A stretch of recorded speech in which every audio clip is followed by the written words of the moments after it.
Assalamualaikum warahmatullahi wabarakatuh. Nama saya Ayu Prestian dari Manajemen ME.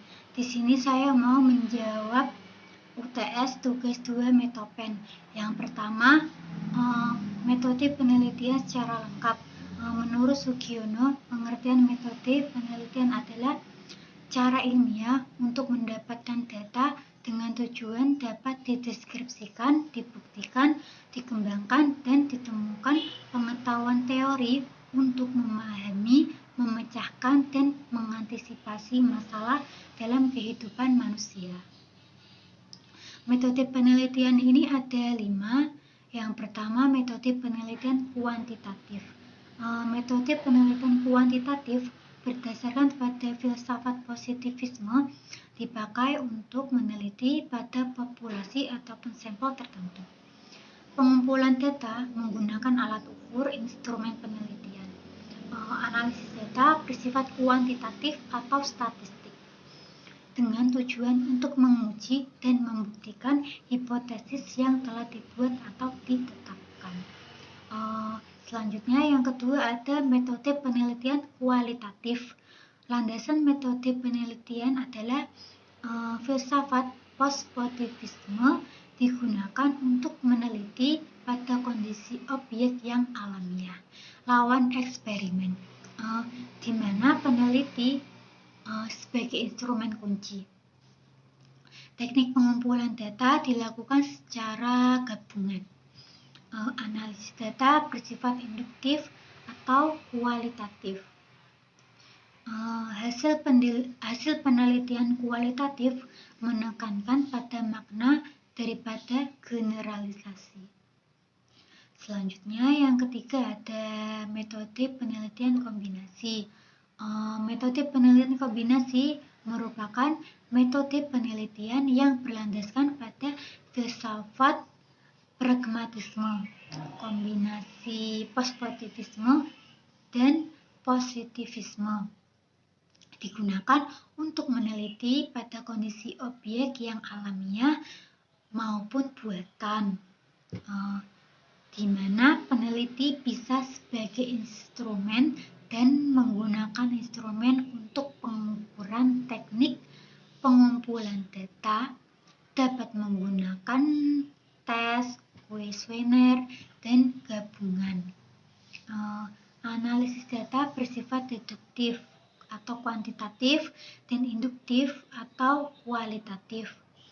Hasil penelitian kombinasi dapat diperguna untuk membuat generalisasi dan memahami makna. Selanjutnya yang keempat ada metode penelitian deskriptif.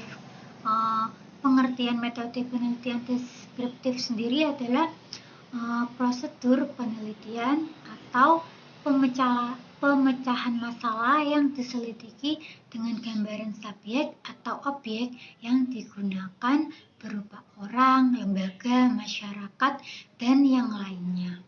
Dan yang terakhir ada metode penelitian pengembangan.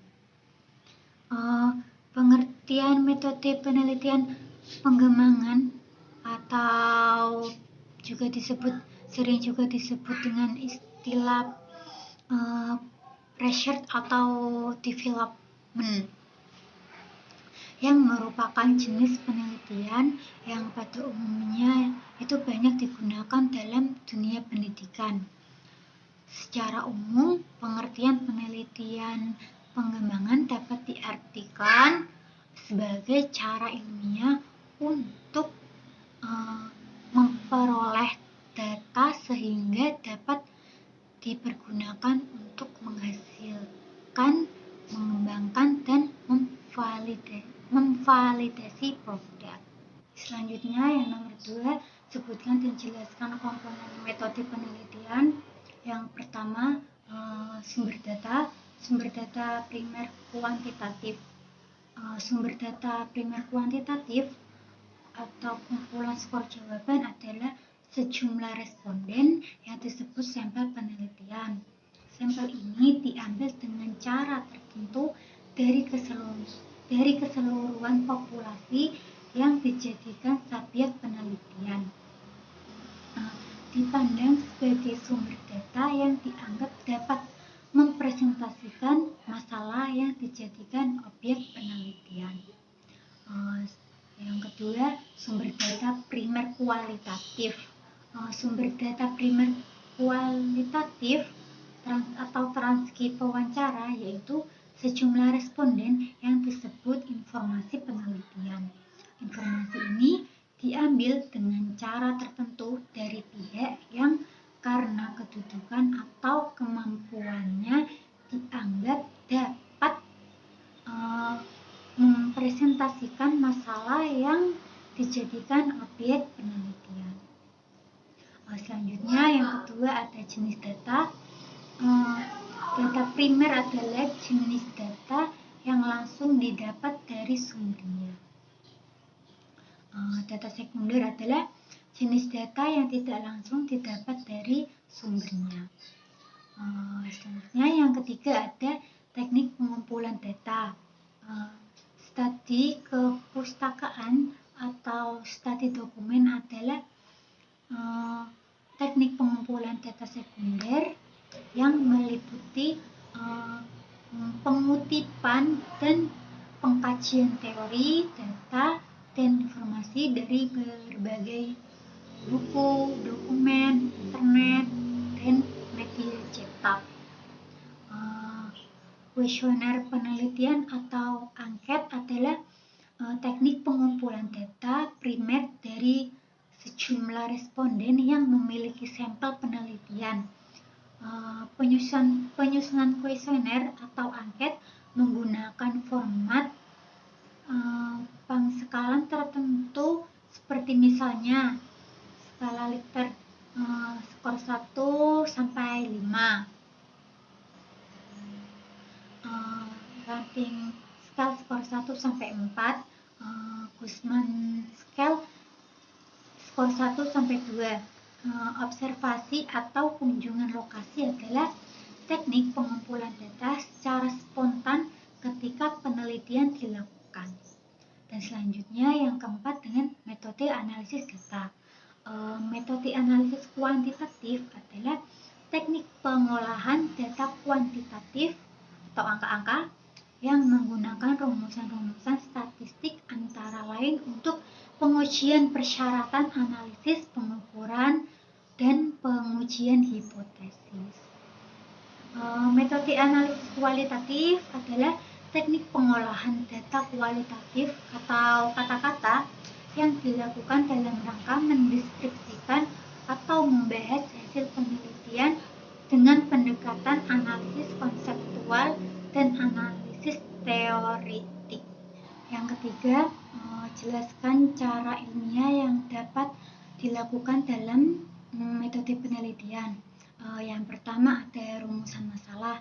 Nah, penelitian akan dimulai dengan cara merumuskan masalah. Tentunya dalam kajian ilmiah sendiri, masalah adalah sesuatu yang perlu diteliti agar dapat memperoleh jawaban dari suatu pertanyaan. Rumusan pertanyaan ini harus dicari jawabannya dengan cara melakukan eksperimen. Yang kedua ada hipotesis. Kemudian Dekart dapat mengajukan jawaban sementara. Hipotesis ini harus logis dan berdasarkan fakta. Yang ketiga ada menetapkan variabel penelitian. Ada 3 jenis yang perlu diketahui. Yang pertama adalah variabel bebas, variabel tetap, dan variabel terikat atau bergantung. Yang keempat, menetapkan prosedur kerja. Urutan langkah kerja dibuat ringkas tetapi bisa menggambarkan dengan tepat pekerjaan yang perlu dilakukan. Sebaiknya langkah kerja dibuat dengan bentuk diagram alirnya. Selanjutnya yang kelima, mengumpulkan data. Tentunya setiap gejala atau fenomena yang terjadi ketika dilakukannya percobaan perlu dicatat atau ditulis saat itu juga, sehingga Dekart bisa mendapatkan data secara akurat. Selanjutnya yang keenam ada mengolah dengan menganalisis data. Grafik dan tabel adalah alat yang bermanfaat dalam menyusun hingga menganalisis data.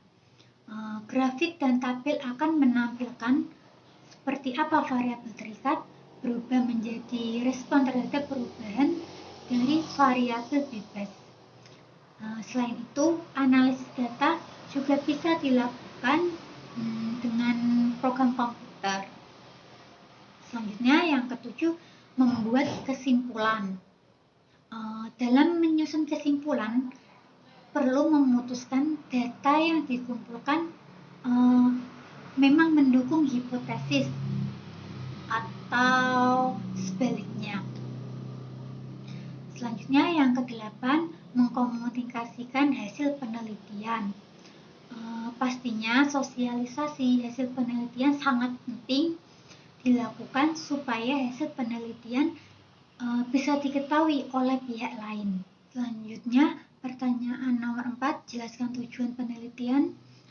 Dilakukan tujuan dari suatu penelitian dapat untuk mengidentifikasi atau menggambarkan suatu konsep atau untuk menjelaskan atau memprediksi suatu situasi atau solusi untuk suatu situasi yang mengindikasikan jenis tadi yang akan dilakukan.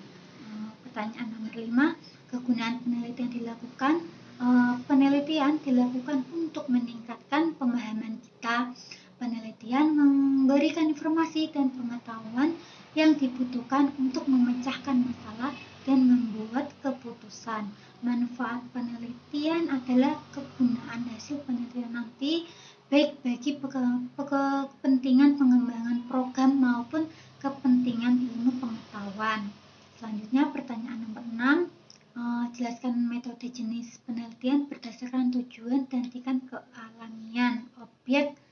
Berdasarkan tujuan metode penelitian dapat diklasifikasikan menjadi yang pertama penelitian dasar basic research, yang kedua penelitian terapan, yang ketiga ada penelitian pengembangan, dan sedangkan berdasarkan tingkat kealamian metode penelitian dapat dikelompokkan menjadi beberapa ini ya. Yang pertama metode penelitian eksperimen, yang kedua survei, dan yang ketiga naturalistik. Pertanyaan nomor 3, perbedaan antara metode penelitian kuantitatif dan metode penelitian kualitatif. Dalam metode penelitian kuantitatif, penelitian berangkat dari teori menuju data dan berakhir pada penerimaan atau penolakan terhadap teori yang digunakan. Sedangkan dalam penelitian kualitatif, peneliti bertolak dari data, memanfaatkan teori yang ada sebagai bahan penjelas, dan berakhir dengan suatu teori. Selanjutnya yang nomor 8, menjelaskan singkat kapan sebuah penelitian kuantitatif maupun kualitatif dilakukan.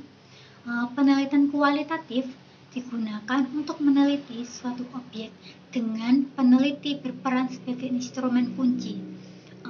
Data dikumpulkan melalui teknik gabungan, kemudian dianalisis secara induktif atau kualitatif. Sedangkan penelitian kuantitatif digunakan untuk meneliti populasi atau sampel. Data dikumpulkan dengan menggunakan instrumen dengan statistik atau secara kuantitatif. Selanjutnya nomor 9, menjelaskan kompetensi peneliti kualitatif maupun kuantitatif. Kompetensi penelitian kuantitatif yang pertama, memiliki wawasan yang luas dan mendalam tentang bidang pendidikan yang akan diteliti. Yang kedua, mampu melakukan analisis masalah secara akurat sehingga dapat ditemukan masalah peneliti pendidikan yang betul-betul masalah. Yang ketiga, mampu menggunakan teori pendidikan yang tepat sehingga dapat digunakan untuk memperjelas masalah yang diteliti dan merumuskan hipotesis penelitian. Yang keempat, ada memahami berbagai jenis metode penelitian kuantitatif seperti metode survei, eksperimen, fiction research, Dan yang kelima, memahami teknik-teknik sampling seperti probability sampling dan non-probability sampling, dan mampu menghitung dan memilih jumlah sampel yang representatif dengan sampling error tertentu. Yang keenam, mampu menyusun instrumen baik tes maupun non-tes untuk mengukur berbagai variabel yang diteliti. Mampu menguji validitas dan reliabilitas instrumen. Yang ketujuh, mampu mengumpulkan data dengan kuesioner maupun dengan wawancara, observasi, dan dokumentasi. Yang kedelapan, bila pengumpulan data dilakukan oleh tim, maka harus mampu mengorganisasikan tim peneliti dengan baik. Yang kesembilan, mampu menyajikan data, mengulas data secara kuantitatif untuk menjawab rumusan masalah dan menguji hipotesis penelitian yang telah dirumuskan. Yang ke-10, mampu memberikan interpretasi terhadap data hasil penelitian maupun hasil pengujian hipotesis. Yang ke-11, mampu membuat laporan secara sistematis, menyampaikan hasil penelitian ke pihak-pihak terkait. Yang ke-12, mampu membuat abstraksi hasil penelitian dan membuat artikel untuk dimuat ke dalam jurnal ilmiah. Yang ke-13, mampu mengkomunikasikan hasil penelitian kepada masyarakat luas. Sedangkan kompetensi dari penelitian kualitatif, yang pertama ada memiliki wawasan yang luas mendalam tentang bidang pendidikan yang akan diteliti. Mampu menciptakan raport kepada setiap orang yang ada pada situasi sosial yang akan diteliti. Yang ketiga, memiliki kepekaan untuk melihat setiap gejala yang ada pada objek penelitian, situasi sosial. Yang keempat, mampu menggali sumber data dengan observasi partisipan dan wawancara mendalam secara triangulasi serta sumber-sumber lain. Yang kelima, mampu menganalisis data kualitatif secara induktif, berkesinambungan mulai dari analisis deskriptif, domain, komponen sosial, dan tema kultural atau budaya. Yang keenam, mampu menguji kredibilitas, dependabilitas, konfirmabilitas, dan transferabilitas hasil penelitian. Yang ketujuh, mampu menghasilkan temuan pengetahuan, mengkonstruksi fenomena, hipotesis, atau ilmu baru. Yang kedelapan, mampu membuat laporan secara sistematis, jelas, lengkap, dan rinci. Yang kesembilan, mampu membuat abstraksi hasil penelitian dan membuat artikel untuk dimuat ke dalam jurnal ilmiah. Yang ke-10, mampu mengkomunikasikan hasil penelitian kepada masyarakat luas. Selanjutnya nomor 10, jenis penelitian yang saya usulkan termasuk penelitian kuantitatif karena menggunakan data sebagai dasar penerimaan atau penolakan terhadap teori yang digunakan.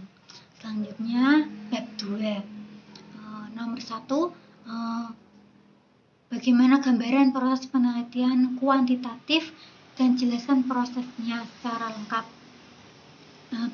Proses penelitian kuantitatif dimulai dari teori, hipotesis, desain penelitian, memilih subjek, mengumpulkan data, memproses data, menganalisis data, menuliskan kesimpulan.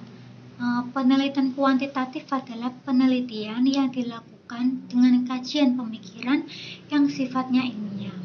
Selanjutnya yang nomor 2, apa pengertian dari masalah secara umum? Masalah secara umum adalah suatu kendala yang datang juga bisa dianggap sebagai sesuatu yang harus diselesaikan. Selanjutnya nomor 3, jelaskan bagaimana sebuah masalah tersebut muncul atau bagaimana cara mengidentifikasi masalah tersebut. Yang pertama, menemukan dan masalah yang ada. Yang kedua, mengidentifikasi sumber permasalahan tersebut.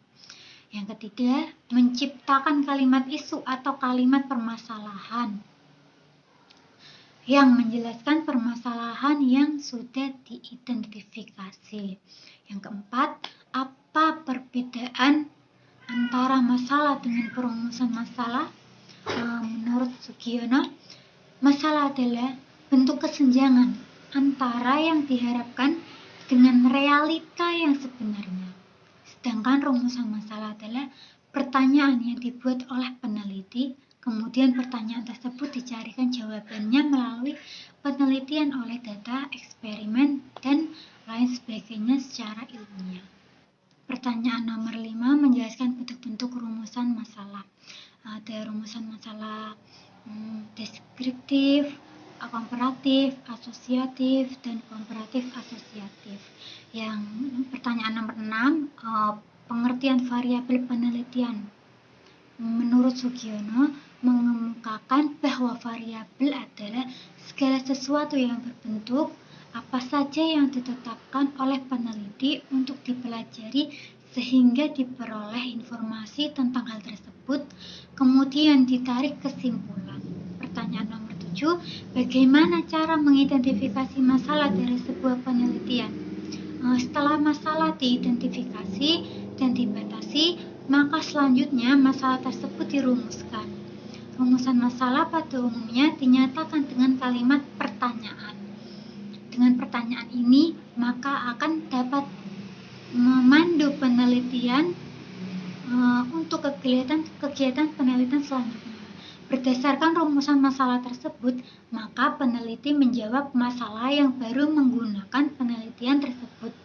Jawaban tersebut, rumusan masalah yang baru menggunakan teori tersebut dinamakan hipotesis. Maka hipotesis dapat diartikan sebagai jawaban sementara terhadap rumusan masalah penelitian.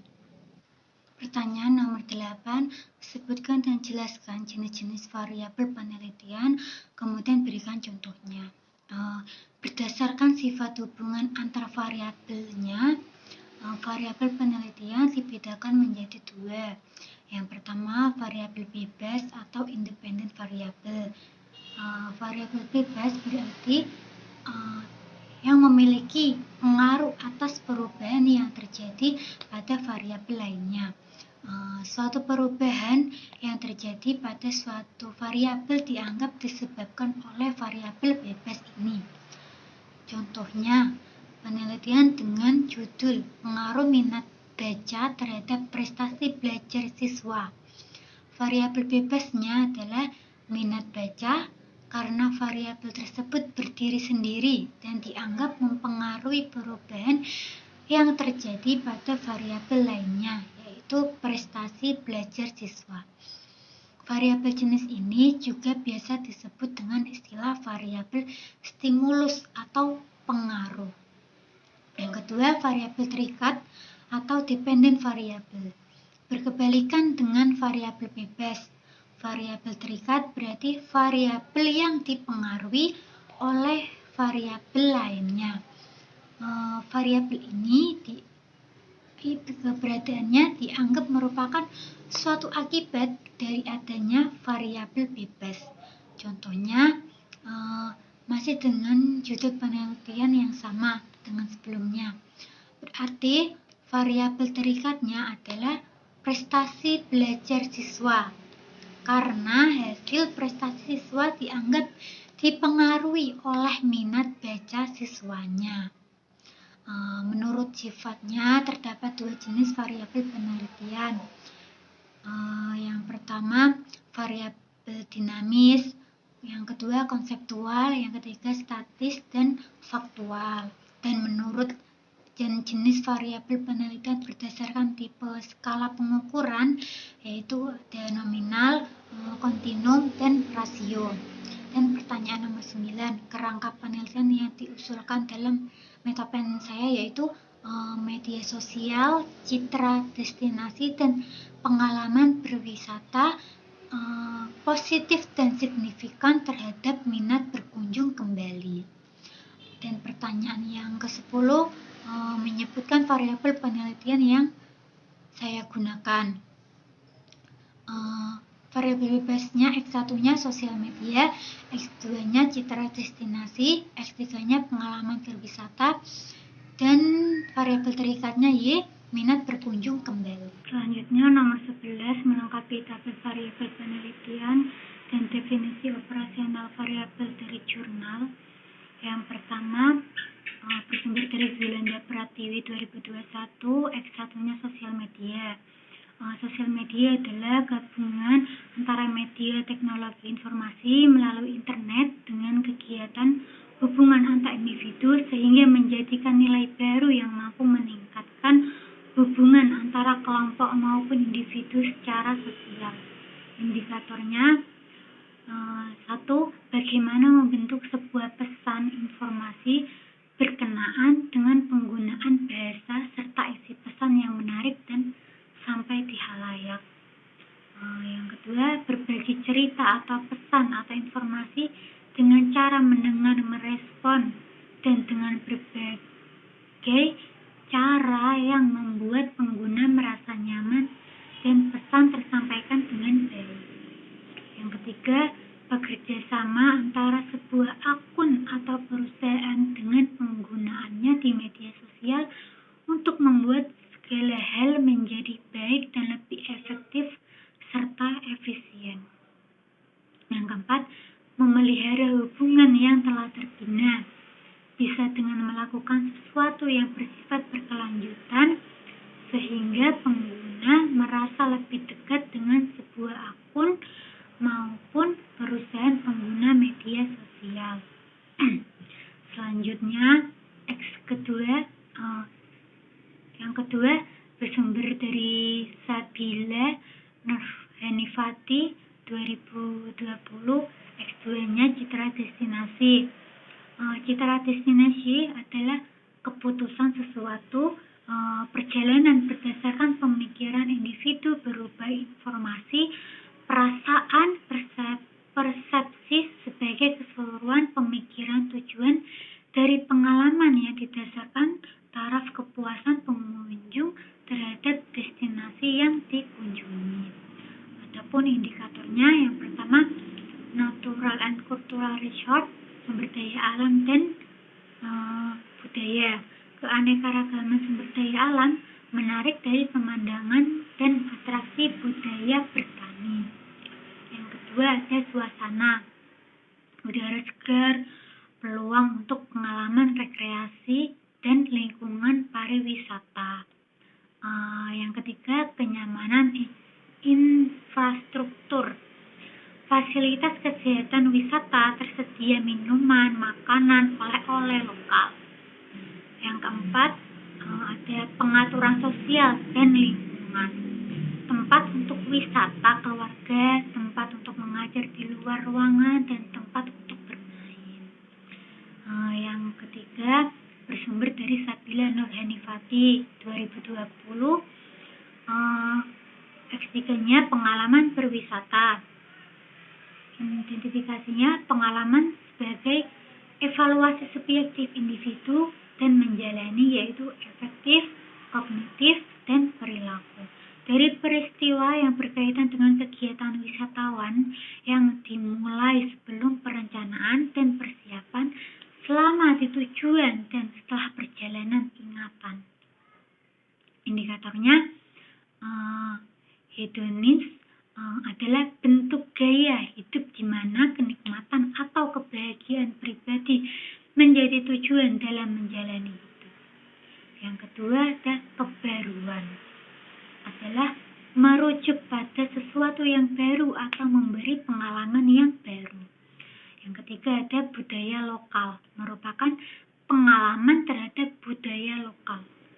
Yang keempat, penyegaran adalah perasaan tenang, segar, lepas dan dirasakan selama kunjungan wisata.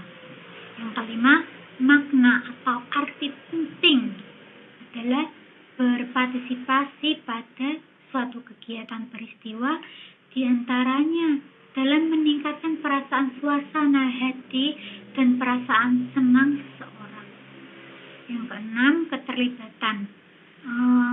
Merupakan keterlibatan seseorang dalam suatu perjalanan wisata. Yang ketujuh, pengetahuan. Merupakan pengetahuan mengenai perjalanan tempat wisata yang dikunjungi. Selanjutnya, bersumber dari Zulanda Pratiwi 2021 yang Y-nya itu minat berkunjung kembali.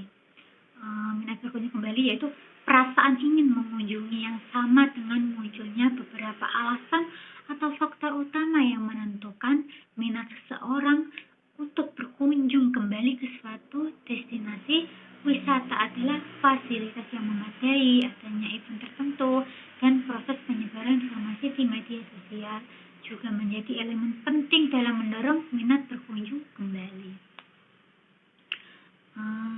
Indikatornya ada niat untuk merekomendasikan, merupakan kecenderungan atau keinginan seseorang untuk merekomendasikan suatu tempat yang dikunjungi kepada orang lain. Dan yang kedua, niat untuk mengunjungi kembali, merupakan keinginan seseorang untuk kembali mengunjungi tempat destinasi. Selanjutnya, bab 3. Nomor 1, sebutkan langkah-langkah dalam melakukan penelitian kuantitatif secara lengkap. Yang pertama, menyusun rancangan penelitian. Yang kedua, menentukan lokasi dan subjek penelitian. Yang ketiga, mengumpulkan data dan analisis data. Yang keempat, menyajikan data. Yang kelima, penutupan dan penarikan kesimpulan. Pertanyaan nomor 2, langkah kedua dalam penelitian kuantitatif adalah pustaka. Mengapa diperlukan langkah tersebut? Jelaskan. Telah pustaka bertujuan menyampaikan kepada pembaca pengetahuan dan ide apa saja yang sudah dibahas dalam suatu topik penelitian. Telah pustaka memberi gambaran kepada pembaca sejauh mana penelitian sudah dilakukan, sebagai sudut pandang yang mungkin saling bertentangan atau kontroversi mengenai topik penelitian. Yang pertanyaan nomor 3, apa saja isi yang telah pustaka? Telah pustaka meliputi berbagai sumber pustaka yang membahas satu topik atau masalah penelitian yang spesifik. Jadi, melakukan telah pustaka membutuhkan lebih dari satu pustaka bacaan. Selanjutnya, pertanyaan nomor 4, kegunaan teori dalam penelitian. Yang pertama, untuk memperdalam pengetahuan tentang masalah yang diteliti. Yang kedua, menyusun kerangka teoritis yang menjadi landasan pemikiran. Yang ketiga, untuk mempertajam konsep yang digunakan sehingga memudahkan perumusan hipotesa. Yang keempat, untuk menghindari terjadinya pengulangan penelitian. Nomor 5, jelaskan mengenai langkah-langkah dalam deskripsi teori. Yang pertama, tetapkan nama variabel yang diteliti dan jumlah variabelnya. Yang kedua, mencari sumber-sumber bacaan, buku, kamus, jurnal ilmiah, laporan penelitian, skripsi, tesis, sebanyak-banyaknya. Yang ketiga, lihatlah daftar isi setiap buku dan pilih topik yang relevan dengan setiap variabel yang akan diteliti. Yang keempat, cari definisi setiap variabel yang akan diteliti pada setiap sumber bacaan, bandingkan antara satu sumber dengan sumber yang lain, dan pilih definisi yang sesuai dengan penelitian yang akan diadakan. Yang kelima, baca seluruh isi topik buku yang sesuai dengan variabel yang akan diteliti. Lakukan analisa, renungkan, dan buatlah rumusan dengan bahasa sendiri tentang isi setiap sumber data yang dibaca. Yang keenam, deskripsikan teori-teori yang telah dibaca dari berbagai sumber ke dalam bentuk tulisan dengan bahasa sendiri. sumber-sumber bacaan yang dikutip atau yang digunakan sebagai landasan untuk mendeskripsikan teori harus dicantumkan. Selanjutnya, pertanyaan nomor 6. Bagaimana proses penyusunan kerangka berpikir untuk pengembangan hipotesis? Yang pertama, mengidentifikasikan variabel penelitian dengan jelas. Yang kedua, menguraikan hubungan antara satu variabel dengan variabel lainnya. Yang ketiga, menentukan hubungan variabel jika karakteristik atau sifat dan arah hubungan dapat diteorikan berdasarkan penemuan penelitian sebelumnya. Hal itu dapat menjadi dasar dalam uraian berpikir. Apakah hubungan itu positif atau negatif?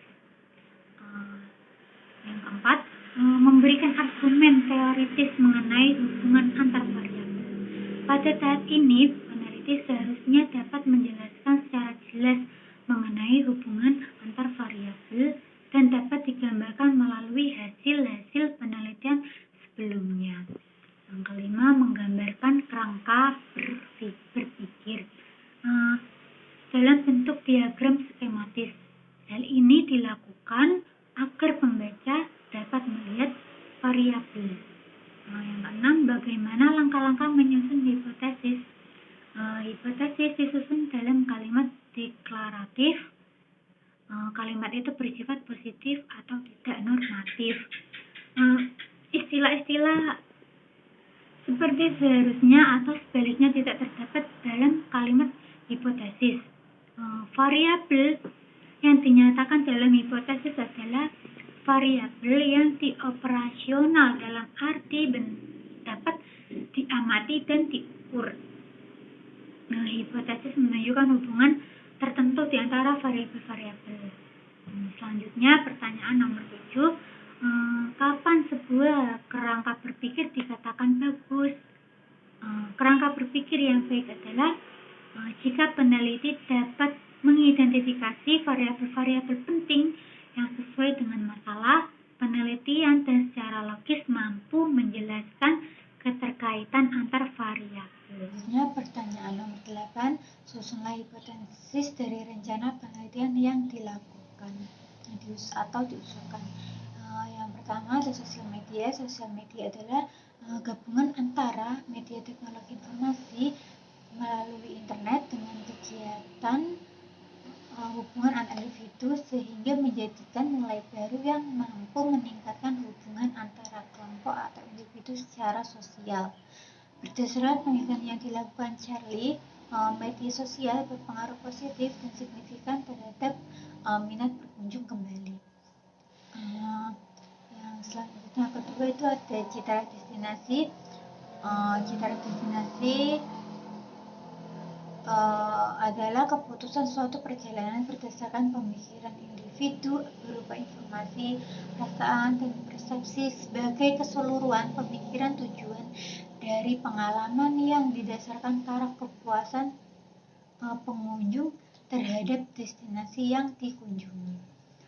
Berdasarkan penelitian yang dilakukan Sabila Nur Hanifati 2020, citra destinasi berpengaruh positif dan signifikan terhadap minat berkunjung kembali. Selanjutnya ada pengalaman berwisata. Pengalaman sebagai evaluasi subjektif individu dan menjalani, yaitu efektif, kognitif, dan perilaku. Peristiwa yang berkaitan dengan kegiatan wisatawan yang dimulai sebelum perencanaan dan persiapan, selama di tujuan, dan setelah perjalanan. Berdasarkan penelitian yang dilakukan Sabila Nur Hanifati 2020, pengalaman berpengaruh positif dan signifikan terhadap minat berkunjung kembali. Selanjutnya, bab 5 yaitu populasi dan sampel. Nomor 1, menyebutkan macam-macam metode pengambilan sampel.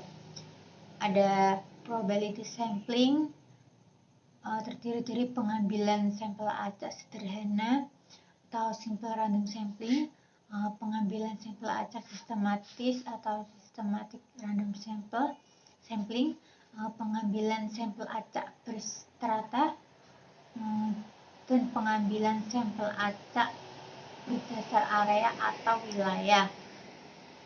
Dan selanjutnya ada non-probability sampling, yaitu terdiri dari purposive sampling, snowball sampling, accidental sampling, dan quota sampling.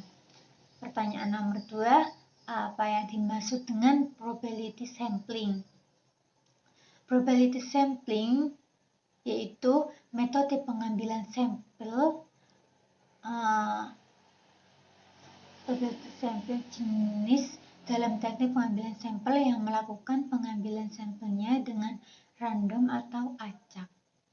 Media ini memberikan seluruh anggota populasi kemungkinan probability atau kesempatan yang sama untuk menjadi sampel terpilih. Teknik jenis ini semua digunakan untuk populasi yang besaran anggotanya dapat kita tentukan terlebih dahulu. Metode ini menggunakan analisis statistik untuk membantu penentuan sampel terpilihnya. Selanjutnya pertanyaan nomor 3, contoh metode pengambilan sampel simple random sampling. Contohnya, dibutuhkan 30 sampel dari populasi penelitian dengan jumlah 100 orang. Peneliti terlebih dahulu membuat undian untuk mendapatkan sampel pertama dari 100 populasi tersebut. Setelah sampel pertama didapatkan, nama yang terpilih sebagai sampel tersebut dikembalikan lebih lagi agar populasi tetap utuh. Berjumlah 100 orang mengembalikan sampel terpilih memungkinkan responden berikutnya akan tetap sama dengan responden yang sudah dipilih pertama. Hal ini dilakukan terus-menerus hingga jumlah 30 sampel terpenuhi. Selanjutnya nomor 4, memberikan contoh metode pengambilan sampel proporsional stratified random sampling. Contohnya, suatu perusahaan mempunyai pegawai dengan latar belakang S1 30, S2 40, SMA 80. Jumlah sampel yang harus diambil adalah meliputi strata pendidikan diambil perwakilan sesuai kebutuhan. Dan selanjutnya yang nomor 5, memberikan contoh metode pengambilan sampel disproportional stratified random sampling.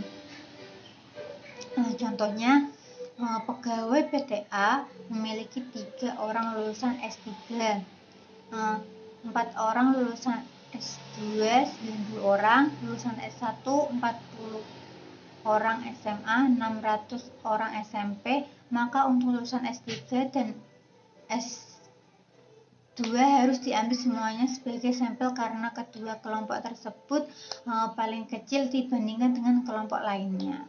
Selanjutnya pertanyaannya nomor 6, contoh metode pengambilan sampel cluster sampling. Contohnya, satu kecamatan terdiri dari 15 desa, kemudian kita ambil hanya 2 desa. Teknik ini disebut sebagai teknik sampling daerah. Selanjutnya yang nomor 7, apa yang dimaksud dengan non-probability sampling? Metode pengambilan sampel dengan non-probability sampling. Non-probability sampling adalah teknik pengambilan sampel yang dilakukan secara tidak acak oleh peneliti sehingga memungkinkan setiap sampel diambil dalam suatu populasi tidaklah sama. Melalui teknik ini, peneliti tidak dapat mengetahui apakah yang diambil dapat mewakili populasi yang lebih besar atau tidak.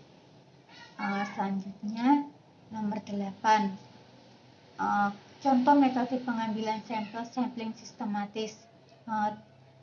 Teknik penentuan sampel berdasarkan urutan dari anggota populasi yang telah diberi nomor urut. Misalnya, ada populasi 100 orang, kemudian diambil yang ganjil saja. atau yang genap saja seperti 1, 3, 7, dan seterusnya. Selanjutnya pertanyaan nomor 9, contoh metode pengambilan sampel sampling kuota. Contohnya, suatu survei yang memerlukan sampel 50 laki-laki dan 50 perempuan. Sampel kuota akan mensurvei jumlah yang tepat dari setiap jenis setelah disurvei. Tidak seperti pengambilan sampel per tingkat, sampel tidak selalu acak.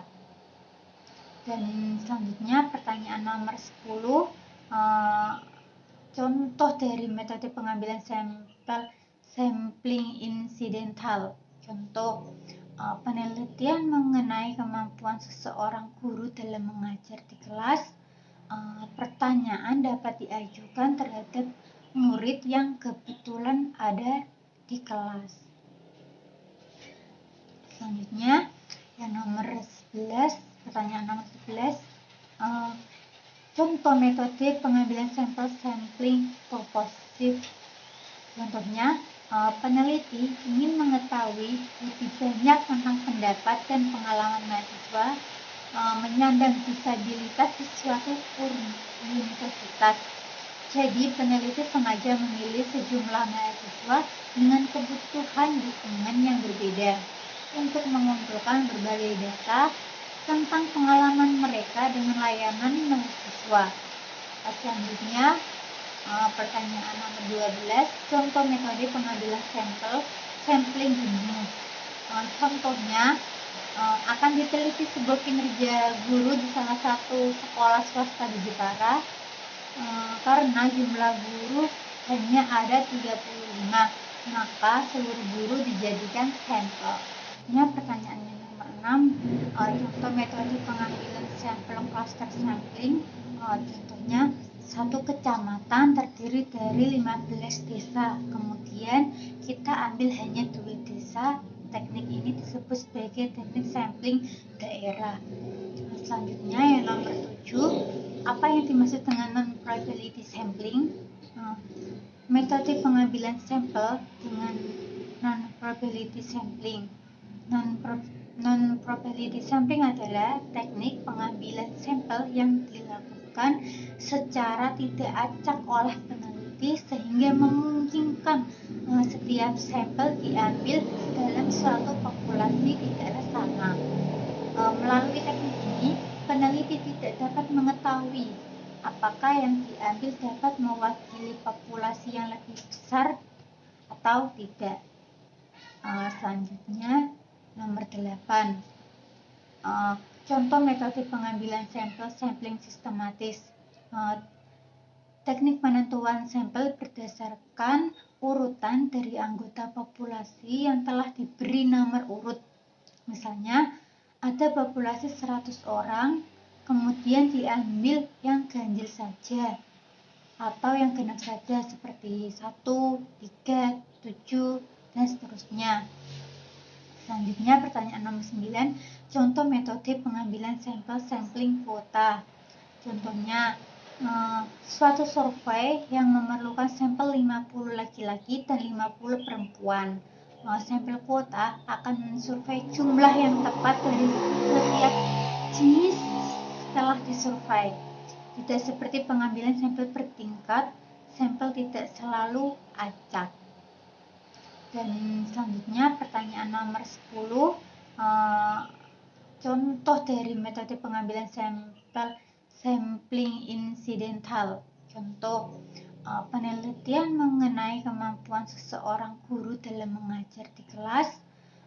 Pertanyaan dapat diajukan terhadap murid yang kebetulan ada di kelas. Selanjutnya, yang nomor 11, pertanyaan nomor 11, contoh metode pengambilan sampel sampling purposive. Contohnya, peneliti ingin mengetahui lebih banyak tentang pendapat dan pengalaman mahasiswa menyandang disabilitas di suatu universitas. Jadi, peneliti sengaja memilih sejumlah mahasiswa dengan kebutuhan dukungan yang berbeda untuk mengumpulkan berbagai data tentang pengalaman mereka dengan layanan mahasiswa. Selanjutnya, pertanyaan nomor 12, contoh metode pengambilan sampel, sampling jenuh. Contohnya, akan diteliti sebuah kinerja guru di salah satu sekolah swasta di Jepara, karena jumlah guru hanya ada 35, maka seluruh guru dijadikan sampel. Pertanyaan nomor 13, contoh metode pengambilan sampel sampling snowball, contohnya informasi tentang HIV. Tidak punya korban yang bersedia menanggapi pertanyaan tersebut. Namun para peneliti tetap menghubungi orang yang mungkin mereka kenal atau relawan yang terkait dengan penyebab untuk menghubungi para korban dan mengumpulkan informasi. Selanjutnya nomor 14, apa perbedaan konsep populasi dan sensus dalam penelitian kuantitatif dan penelitian kualitatif.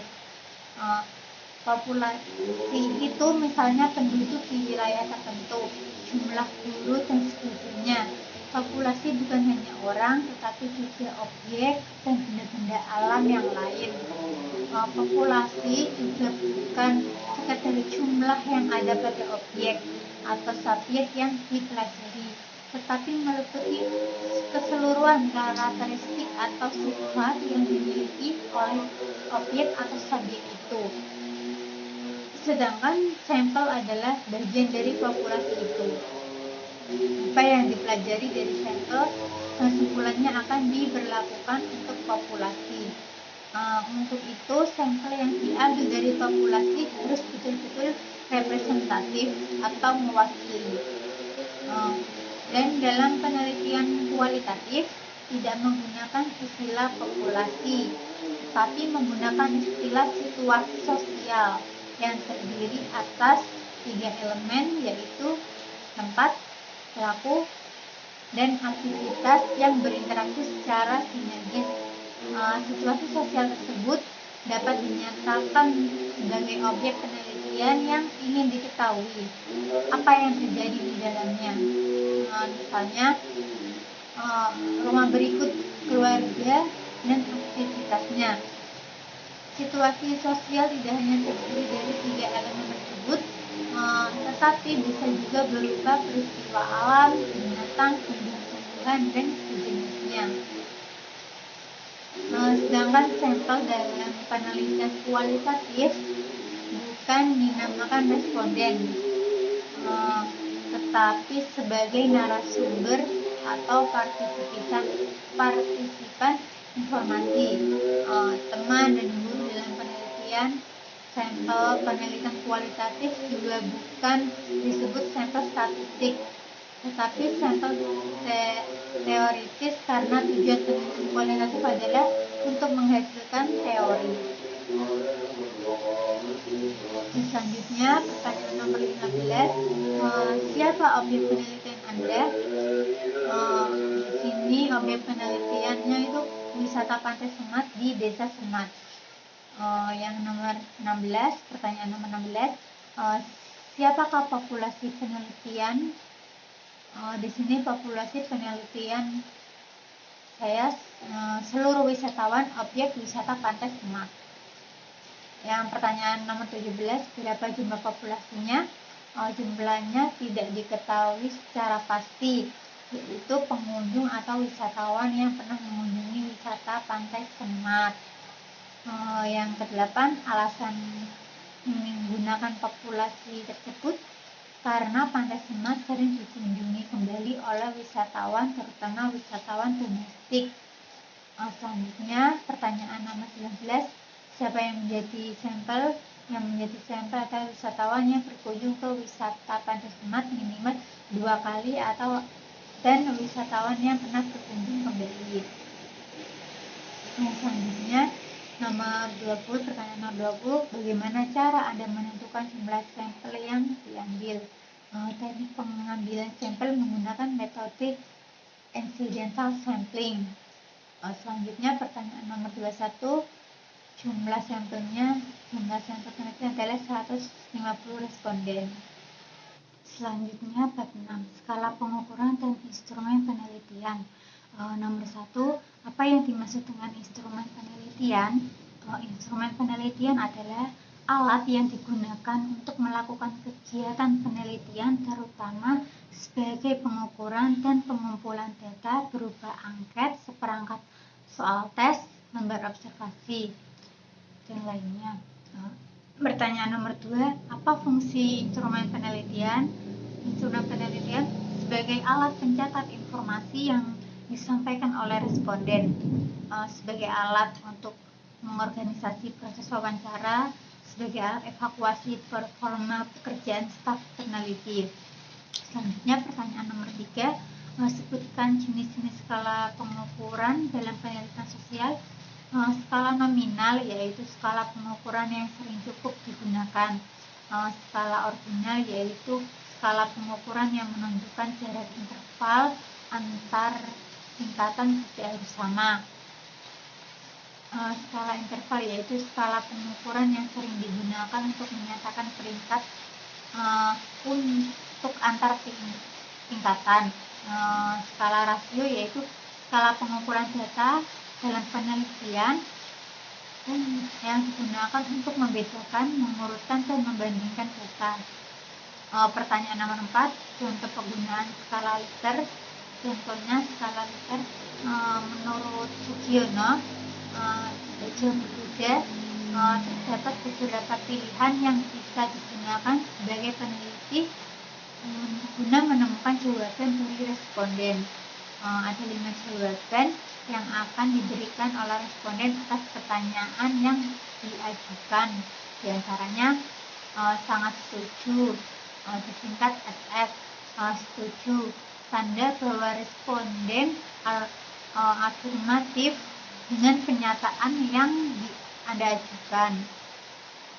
Ragu jika responden tidak bisa memberikan pilihan afirmatif atau negatif. Tidak setuju, pilihan non-afirmatif pertama. Sangat tidak setuju, pilihan non-afirmatif kedua yang bisa dipilih responden. Selanjutnya pertanyaan nomor 5, contoh skala Guttman, yaitu apakah dalam membeli secara online Anda memperhatikan tampilan atau gambar? Ya atau tidak.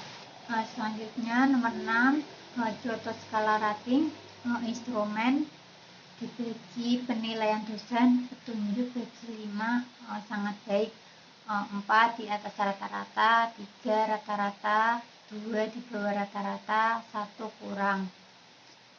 A. Cara dosen menjelaskan bahan ajar 5, 4, 3, 2, 1. Cara dosen berinteraksi dengan mahasiswa 5, 4, 3, 2, 1. Nomor 7, pertanyaan nomor 7, contoh skala semantik diferensial, kontrol manajer terhadap kinerja karyawan. Ketat 5, 4, 3, 2, 1. Longgar sering dilakukan 5, 4, 3, 2, 1. Tidak pernah dilakukan. Mendidik 5, 4, 3, 2, 1. Menekan. Dan pertanyaan nomor 8, untuk menyusun instrumen penelitian dengan baik, apa yang diperlukan? Yang pertama, menyusun spesifikasi alat ukur termasuk kisi-kisi dan indikator. Yang kedua, menulis pertanyaan. Yang ketiga, menelaah pertanyaan. Yang keempat, melakukan uji coba. Yang kelima, menganalisis butir instrumen. Yang keenam, merakit instrumen dan memberi label. Yang pertanyaan nomor 9, cara menyusun instrumen penelitian. 1. Identifikasi variabel-variabel yang diteliti. Jabarkan variabel ke dalam beberapa dimensi. Cari indikator dari setiap dimensi variabel. Deskripsikan kisi-kisi instrumen yang akan digunakan. Siapkan petunjuk pengisian instrumen. Selanjutnya nomor 6, contoh skala rating instrumen. dibagi penilaian dosen, petunjuk bagi 5 sangat baik, 4 di atas rata-rata, 3 rata-rata, 2 di bawah rata-rata, 1 kurang. A. Cara dosen menjelaskan bahan ajar 5, 4, 3, 2, 1. Cara dosen berinteraksi dengan mahasiswa 5, 4, 3, 2, 1. Nomor 7, pertanyaan nomor 7, contoh skala semantik diferensial, kontrol manajer terhadap kinerja karyawan. Ketat, 5, 4, 3, 2, 1. Longgar, sering dilakukan 5, 4, 3, 2, 1. Tidak pernah dilakukan. Mendidik 5, 4, 3, 2, 1. Menekan. Dan pertanyaan nomor 8, untuk menyusun instrumen penelitian dengan baik, apa yang diperlukan? Yang pertama, menyusun spesifikasi alat ukur termasuk kisi-kisi dan indikator. Yang kedua, menulis pertanyaan. Yang ketiga, menelah pertanyaan. Yang keempat, melakukan uji coba. Yang kelima, menganalisis butir instrumen. Yang keenam, merakit instrumen dan memberi label. Yang pertanyaan nomor 9, cara menyusun instrumen penelitian. 1. Identifikasi variabel-variabel yang diteliti. Jabarkan variabel ke dalam beberapa dimensi. Cari indikator dari setiap dimensi variabel. Deskripsikan kisi-kisi instrumen yang akan digunakan. Siapkan petunjuk pengisian instrumen. Nomor 10, menyebutkan indikator macam-macam variabel penelitian Anda. Yang pertama, X1-nya sosial media. Indikatornya bagaimana membentuk sebuah pesan informasi berkenaan dengan penggunaan bahasa serta isi pesan yang menarik sampai di halayak. Terus berbagi cerita atau pesan atau informasi dengan cara mendengar, merespon, dan dengan berbagai cara yang membuat pengguna merasa nyaman dan pesan tersampaikan dengan baik. Terus bekerja sama antara sebuah akun atau perusahaan dengan penggunaannya di media sosial untuk membuat segala hal menjadi baik dan lebih efektif dan efisien. Selanjutnya, memelihara hubungan yang telah terbina bisa dengan melakukan sesuatu yang sifat berkelanjutan sehingga pengguna merasa lebih dekat dengan sebuah akun maupun perusahaan pengguna media sosial. Bersumber dari Zulanda Pratiwi 2021. X2-nya citra destinasi. Indikatornya sumber daya alam dan budaya. Keanekaragaman sumber daya alam menarik dari pemandangan dan atraksi budaya bertani. Selanjutnya suasana, udara segar, peluang untuk berpengalaman, rekreasi, dan lingkungan pariwisata bersih. Selanjutnya ada kenyamanan infrastruktur, fasilitas wisata, tersedianya minuman, makanan, oleh-oleh lokal. Selanjutnya pengaturan sosial dan lingkungan, tempat untuk wisata keluarga, tempat untuk mengajar di luar ruangan, dan tempat untuk bermain. Bersumber dari Sabila Nurhanifati 2020. Selanjutnya X3-nya pengalaman berwisata. Hedonis adalah bentuk gaya hidup di mana kenikmatan atau kebahagiaan pribadi menjadi tujuan dalam menjalani hidup. Selanjutnya, kebaruan adalah merujuk pada sesuatu yang baru atau memberi pengalaman baru. Selanjutnya, budaya lokal merupakan pengalaman terhadap budaya lokal. Selanjutnya, penyegaran adalah yaitu perasaan tenang, segar, dan lepas yang dirasakan selama kunjungan wisata. Selanjutnya, makna atau arti penting adalah berpartisipasi pada suatu kegiatan pariwisata, diantaranya dalam meningkatkan perasaan suasana hati dan perasaan senang seseorang. Keterlibatan merupakan keterlibatan seseorang dalam suatu perjalanan wisata. Selanjutnya, pengetahuan merupakan pengetahuan mengenai perjalanan tempat wisata yang dikunjungi. Sumbernya Sabilan Organipati 2020. Y-nya minat berkunjung kembali. Intention to recommended, niat untuk merekomendasikan, merupakan cenderung atau keinginan seseorang untuk merekomendasikan suatu tempat yang dikunjungi kepada orang lain. Selanjutnya, niat untuk mengunjungi kembali, merupakan keinginan seseorang untuk kembali mengunjungi tempat destinasi. Sumber Yulanda Pratiwi 2021. Pertanyaan nomor 11. Jenis skala apa yang digunakan dalam penelitian Anda? Saya menggunakan skala Likert. Terima kasih. Wassalamualaikum warahmatullahi wabarakatuh.